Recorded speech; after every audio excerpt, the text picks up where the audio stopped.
Welcome to Building Business with Soul with Coach Arliss. This is a show where we will dive into the soulful approach to business, get nerdy with some brain science, and learn the nuts and bolts of how business owners build success through their passion. Let's take a moment to get focused and centered with one round of box breathing, where we will breathe in for a count of 4, hold for a count of 4, and breathe out for a count of 4. Let's begin. Breathing in for 1, 2, 3, 4. Hold for 1, 2, 3, 4. And breathe out for 1, 2, 3, 4. Fantastic. Today, we're going to be diving in a little bit deeper into self-care. And if you are interested in looking at other resources around self-care for entrepreneurs, I recommend that you look back at some of my old episodes of Building Business with Soul, because you'll find some gold nuggets there. My first question to you is, what does self-care mean to you?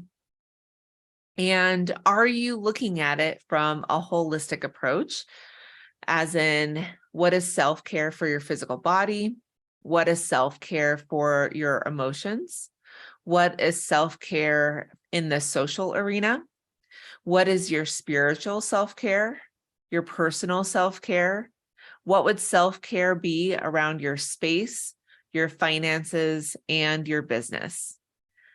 When we take a holistic approach to self-care, we can better able meet our own needs and our own wants, which will allow us to feel more stable and secure in our lives and in our business, and be more successful because we'll be able to have a deeper sense of trust in ourselves in order to go out and put ourselves out there in order to grow our business. Self-care has been defined as the process of establishing behaviors to ensure holistic well-being of oneself, to promote health, and to actively manage illness or other things that might occur. Individuals engage in some form of self-care daily with food choices, exercise, sleep, dental care, and many other ways. And whether or not you are focusing on self-care or making it a priority or actively choosing the self-care that you are having in your life, you are practicing self-care. It may not be the ideal form of self-care for you, and yet you are still practicing it, because the amount of sleep that we get, the food that we choose to eat, the conversations that we have, the people that we surround ourselves with, and the situations that we find ourselves or choose to be in, are different forms of self-care. And so we may look at, hey, I'm only getting 3 to 5 hours of sleep a night right now, and that isn't the best form of self-care for me. A better form of self-care for me might be 7 to 8 hours a night, and we can make that choice. So know that you are practicing self-care now, and this is an option, an opportunity to choose to practice it in a different way that might support you better. So I want to get started by asking you some questions around areas of self-care that might help you look at these different areas and discover some new ways that you want to care for yourself, such as the mental, emotional, physical, environmental, spiritual, recreational, social, space, financial, or your business. My first question to you is, what do you like to do to have fun? So what are those things that are just really fun for you and you look forward to having them on your calendar? I always tell my clients to have at least one thing that they're looking forward to on their calendar. This can ensure that you always have something to look forward to and that you have a little fun in your life, even as a busy entrepreneur. So what are those things that you enjoy? I personally love being in water or getting to the ocean. I enjoy spending time with my friends. I also enjoy reading a good book. So those are things that I like to have on my calendar and create space for. What do you do for fun? The next question is, what do you enjoy doing? What are those things that you just really enjoy doing that bring you a sense of joy and connection? I enjoy watering my plants and playing with my dogs and maybe playing a board game with my husband. So these might fall into the fun category too. And by asking the question a little bit different, more things might come up to you that didn't come up to you in the very beginning. My next question is, what supports you? So what are the things that really support you? If somebody wrote a care and feeding manual on you, what would be listed under requirements for support? Things that really allow you to show up fully in your life and feel supported in your life. For me, getting 7 to 9 hours of sleep a night is something that really supports me. That's what my body needs. I've tried getting up early in the morning and getting less sleep because that's what society says that we should be able to do. We should be able to get less sleep and function. It just doesn't work for me. So I either have to go to bed early or I get up later, and getting enough sleep really supports me. Other things that might support you, maybe eating a specific way. Some people have intolerances or allergies to dairy or gluten, and when they eliminate those things, their body feels better and they feel healthier. Other things that might support you is having a support system. So having the people in your life that support you. You also may have a coach or a therapist or a some kind of other person that is supporting you with working through mindset or working through ways to improve your interactions with yourself or others. Other types of support might be things like people in the medical profession. Those could be support systems.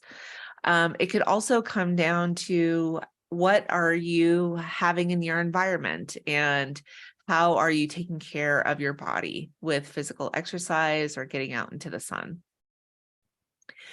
My next question is, where do you like to be? So do you like to be in your own home? Do you like to be outside your home? If it's outside your home, where is it outside your home that you like to be? Is there a reason why maybe you don't enjoy being in your home as much? Maybe there's a way to reorganize it or create a better safe space for you within your home that would feel more comfortable. I love being on the ocean. I love having my feet in the sand and hearing the ocean water, getting into the ocean water, feeling the sun and all of that. That feels like an amazing place to be. My next question is, who do you like to be with? There are probably people in your life that you feel more comfortable with or safer with, or you feel like you have a deeper connection with than others. And who are those people? And are you making the time to make sure that you have time to connect with those people in your life, even as a busy entrepreneur? And then the last question I have is, what lights you up? What really gets you excited and makes you feel like everything is going your way? What is that thing? I personally love speaking in front of other people and leading workshops. For you, it might be that you have a passion to help nonprofits or a passion to support animals. Think about what lights you up. So all of these questions can help you narrow down what you really enjoy and what you want to have in your self-care routine that supports you and is fun. And this can help you create an action plan. And before we get to creating a self-care action plan, I want you to know how having a self-care routine and doing the things that support you can positively impact you. So engaging in self-care routines has been clinically proven to reduce and eliminate anxiety, depression, reduce stress, increase happiness, and more. It can help you adapt to changes, build stronger relationships, and recover from setbacks. There has been extensive research done that shows that people that care for themselves and have connections to others live longer, healthier, happier lives. And from a business standpoint, those of us who work on increasing our emotional intelligence as part of our self-care routine, it can directly impact the bottom line in business. So for every point of emotional intelligence that you can increase through your self-care and self-love practices, it can actually increase your revenue by $1,600 a point, which can add up pretty quickly. So let's talk about creating a self-care action plan. This is a way for you to figure out what really supports you and what you need to be doing to care for yourself. I want you to know that this is not about creating a shame or blame action plan. So we're not creating an action plan so that we can then shame and blame ourselves for not doing the things on the plan. We're creating an action plan where it's more like a menu, where we get to choose from it each day what really supports us and what we really want to be doing to support our mental and physical health and our ability to show up in our business. And there may be days that we choose one thing. There may be days that we choose 5 things. And being able to make choice and celebrate making that choice is what's most important. And if there are days that we don't choose anything, it's okay to go back to choosing things the next day. Just because we don't do it one day doesn't mean that we have failed and we should give up altogether. Okay, so I'd like you to consider having a specific time that you set aside for yourself and your own needs to be able to practice self-care each day. I do it first thing in the morning after I wake up because I'm more likely to stay consistent that way. That may not be true for you though. It may be better in the evening or in midday for you. So choose the time where you feel like you can be the most consistent. Being consistent is more important than perfection. So the more you can create this as part of your normal daily routine, the better it will be. Think about how you want to be nourishing your body. What foods can you eat that feel really good to you?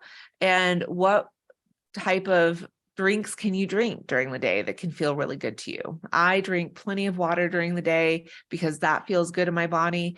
I also love to drink warm tea. So whatever you feel really fills you up and feels good in your body, make a list of those things. Also think about how you want to be moving your body physically throughout your day so that you can have some form of exercise. Is this by walking? Maybe it's Pilates or yoga. Maybe you love to go to the CrossFit gym. Whatever that is, write that down and think about how often do you want to be doing it? What's realistic for you? How long or a duration feels good to you in order to be able to do these things and be consistent. Now let's talk about having some time to relax and allow your brain to let go. These can be things like journaling, meditation, listening to relaxing music, or a guided meditation. It could be something like going on a meditation walk, or reading affirmations, or reading things that are relaxing in nature. It's really great if you have some period of time in your day where you can apply these types of things. It doesn't have to be a hugely extensive amount of time. If you haven't done this before, I would start with just 2 minutes and then try to work up to 10 in incremental ways.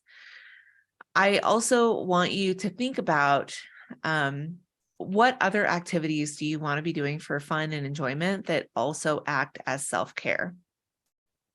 As you're putting together this list, set limits for what you can do and make sure not to overload yourself. So self-care is supposed to be supportive and nourishing, not overwhelming. So start small if you need to, and then grow in what you do in order to have self-care. Another way to make sure that you can have this time for self-care is to create boundaries with your friends and family and have communication around the fact that you are setting aside this time to take care of yourself. When you are honest and upfront about that, people are much more supportive and they take it less personally if you decide not to do something with them or if you cancel with them in order to care for yourself. As you practice your self-care action plan, make sure that you recognize yourself and that you reward yourself along the way. The reward may be saying positive affirmations to yourself or reaffirming to yourself that you're doing a really good job. And the more that you do that, the brain will feel as though it wants to continue these practices. As part of your self-care practice, I would encourage you to also take a moment today and each day to recognize at least one thing that you really appreciate about yourself. You're doing a really amazing job. It's hard sometimes to be an entrepreneur and do all the other things that humans are expected to do in our lifetimes. So give yourself a pat on the back and remember that you are doing the best that you could do and that your best is always good enough. Thank you for joining me, Coach Arliss, on the Building Business with Soul show. If you want to learn more about how I support entrepreneurs, please check out my website, soullutions.com. That's SOULLUTIONS.com. Join me next week when we dive into more soulful approaches to business.